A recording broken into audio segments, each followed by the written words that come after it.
Magandang umaga mga ka-big time. Masayang pinagdiriwang ng mga Muslim sa Bangsamoro Autonomous Region and Muslim Mindanao o BARM ang Eid al-Adha o Festival of Sacrifice.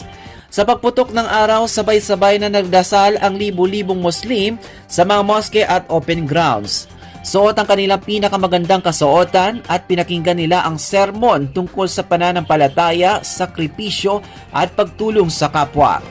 Ginugunita sa Eid al-Adha ang kwento ni Propeta Ibrahim alayhi salam na handang isakripisyo ang anak na si Ismail alayhi salam bilang pagsunod kay Allah. Sa halip, isang tupa ang inalay bilang kapalit.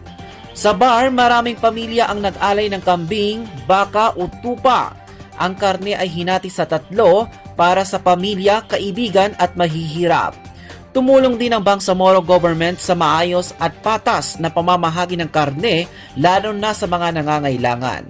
Masaya ring nagluto ng mga espesyal na pagkain tulad ng beef kulma, tiyula itom, pastil at dudol ang mga pamilya para ipamahagi sa kapitbahay o sa kahit ano pa ang relihiyon.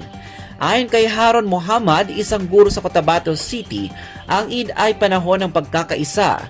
Nagbabahagi kami ng pagkain sa aming mga kapwa Kristiyano bilang pagpapakita ng pagkakaibigan at respeto. Ang pagdiriwang ng Eid al-Adha ay patunay ng matibay na pananampalataya at pagkakaisa ng Bangsamoro kahit sa kabila ng mga pagsubok. Para sa Big News Ngayon Pilipinas, Patrol number 30, Loy Imam.